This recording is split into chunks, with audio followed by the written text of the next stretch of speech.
بسم اللہ الرحمن الرحیم۔ ناظرین، رسول اللہ صلی اللہ علیہ وآلہ وسلم کے بعد ایسی عظیم المرتبت شخصیات صحابہ کرام موجود تھے جنہوں نے اپنے آپ کو حق تعالیٰ کی اطاعت کے لیے تیار کر رکھا تھا۔ جیسے ہی ان کے پاس اللہ تعالیٰ کا کوئی حکم آتا وہ خوش ہو کر اس پر لبیک کہتے اور اس کی انجام دہی میں کوئی دقیقہ فروگزاشت نہ کرتے۔ چنانچہ قرآن کریم میں اللہ تعالیٰ نے ان کے بارے میں فرمایا، وہ لوگ جنہوں نے اللہ اور اس کے رسول صلی اللہ علیہ وآلہ وسلم کا حکم مانا، اس کے بعد کہ انہیں زخم پہنچے، ان میں نیکی کرنے والوں اور پرہیزگاروں کے لیے بڑا اجر ہے۔ صحابہ کرام رضی اللہ عنہم کی یہ استجابت خاص طور پر دو میدانوں میں بہت زیادہ ظاہر ہے۔ ایک تو اللہ کا قرب حاصل کرنے کے لیے اپنی تمام جمع پونجی مال و دولت خرچ کرنے کا میدان، اور دوسرا اللہ کی راہ میں جہاد کرتے ہوئے اللہ کی رضا کی خاطر نعمت شہادت کے حصول کی طمع میں اپنی جانوں کا نذرانہ پیش کرنے کا میدان۔ انہیں عظیم شخصیات میں سے ایک صحابی وفی باذل تقی مجاہد ذکی حضرت ثابت بن الدحداء رضی اللہ عنہ ہیں، جنہوں نے ان دونوں میدان میں اس طرح نمایاں کامیابی حاصل کی کہ کھجور کے 600 درختوں پر مشتمل اپنا سب سے قیمتی باغ راہ خدا میں صرف کیا اور غزوہ احد میں آقا دو جہاں صلی اللہ علیہ وآلہ وسلم کے قدموں پر اپنی جان نچھاور کرتے ہوئے جام شہادت نوش کیا۔ آپ کا نام ثابت کنیت ابو الدحداء اور ابو الدحداۃ خاندانی نسب بنی انیف سے ملتا ہے۔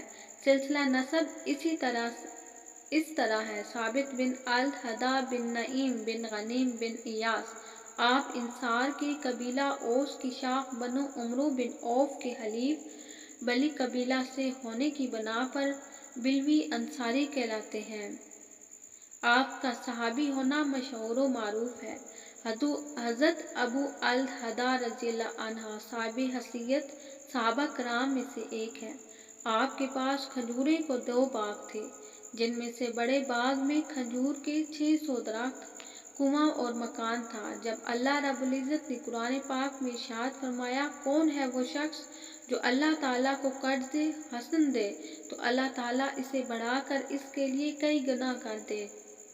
حضرت ابو الدحداء نے جیسے ہی یہ آیت کریمہ سنی، حضور صلی اللہ علیہ وآلہ وسلم کی طرف دوڑے آئے اور عرض کیا، کیا اللہ تعالیٰ ہم سے قرض چاہتا ہے؟ آپ صلی اللہ علیہ وآلہ وسلم نے فرمایا، ہاں۔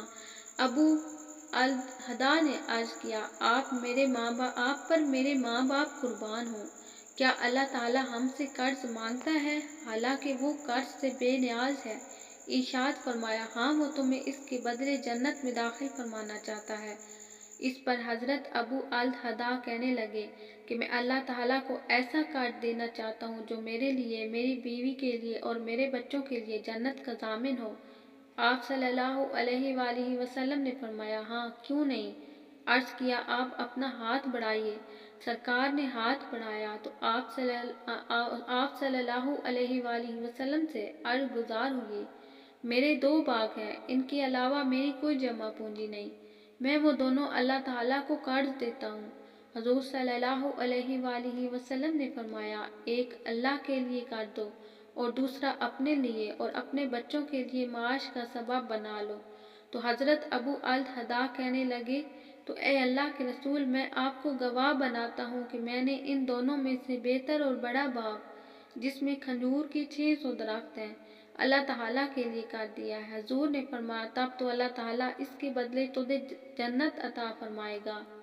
ایک روایت اسی طرح ہے کہ رسول اللہ صلی اللہ علیہ وآلہ وسلم نے فرمایا، جس نے کوئی صدقہ کیا تو اس کے لیے جنت میں اس کا دگنا ہوگا۔ تو حضرت ابو الدحداء نے عرض کیا، میرے 2 باغ ہیں، اگر میں ان میں سے ایک صدقہ کر دوں تو کیا میرے لیے جنت میں اس کی مثل 2 ہوں گے؟ ارشاد فرمایا، ہاں۔ عرض کرنے لگے، ام الدحداء میرے ساتھ ہوں گے؟ حضور صلی اللہ علیہ وآلہ وسلم نے فرمایا، ہاں۔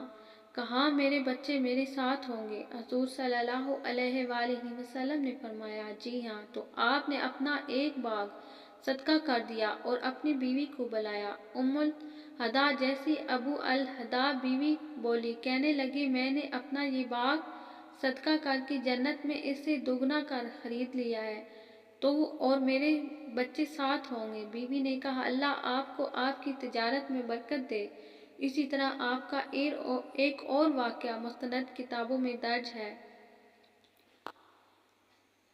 صحابی آئے، یا رسول اللہ میرا پڑوسی ہے، اس کی کھجور ٹیڑھی ہو کر میرے گھر میں چند اس کی شاخیں ہیں، اس پر جب پھل لگتا ہے تو ٹوٹ کر گرتا ہے تو میرے بچے اٹھا لیتے ہیں، ہم غریب ہیں۔ تو وہ بھاگتا ہوا آتا ہے اور آ کر میرے بچوں کے منہ میں سے کھجور کو نکال لیتا ہے۔ یا رسول اللہ صلی اللہ علیہ وآلہ وسلم آپ اس کو کہیں کہ میرے چھوٹے چھوٹے بچوں پر اتنی زیادتی نہ کرے۔ آپ نے اسے بلایا، وہ منافق تھا۔ آپ نے فرمایا بھائی ایک سودا کرتے ہو؟ اس نے پوچھا کون سا سودا؟ آپ صلی اللہ علیہ وآلہ وسلم نے فرمایا یہ کھجور کا درخت مجھے دے دو اور اس کے بدلے میں تمہیں جنت میں کھجور کا درخت لے کر دوں گا۔ وہ کہنے لگا یا رسول اللہ یہ اصل میں میرے بچوں کو بہت پسند ہے، اگر کوئی اور کھجور ہوتی تو میں دے دیتا، یہ میری معذرت ہے یا رسول اللہ، اور چلا گیا۔ ایک صحابی بیٹھے تھے ابو الہدا، وہ کہنے لگے یا رسول اللہ اگر میں وہ کھجور کا درخت لے دوں تو مجھے جنت میں کھجور کا درخت لے دیں گے؟ آپ صلی اللہ علیہ وآلہ وسلم نے فرمایا ہاں تو مجھے لے دے، اس کے بدلے میں تمہیں جنت میں کھجور کا درخت لے دوں گا۔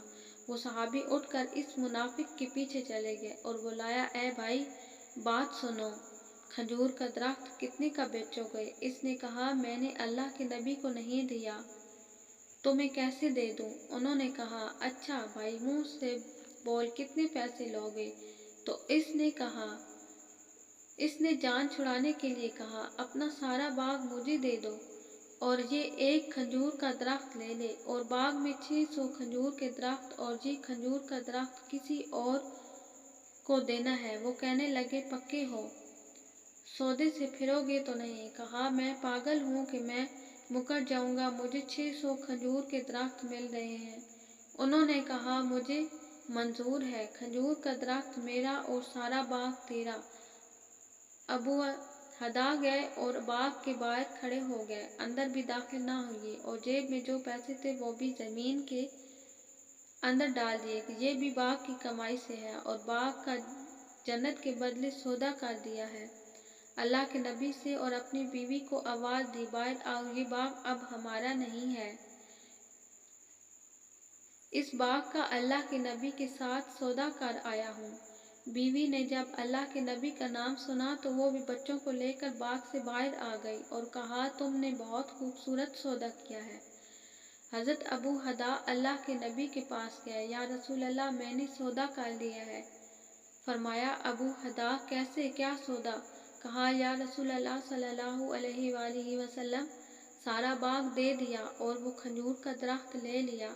اللہ کے نبی نے فرمایا پھر میرا سودا بھی بدل گیا، اور فرمایا میرے ساتھی میں اپنی آنکھوں کے سامنے دیکھ رہا ہوں، اللہ نے تیرے لیے جنت میں ایک محل نہیں سینکڑوں محل بنا دیے ہیں، اور ایک باغ نہیں ہزاروں باغ تیرے لیے تیار کر دیے ہیں۔ اور جب حضرت ابو ہدا فوت ہوئے تو اللہ کے نبی صلی اللہ علیہ وآلہ وسلم نے فرمایا میں اپنی آنکھوں سے دیکھ رہا ہوں 1,00,000 جنت کے کھجور کے درخت ابو ہدا کے جنازے کے اوپر جھکے ہوئے ہیں۔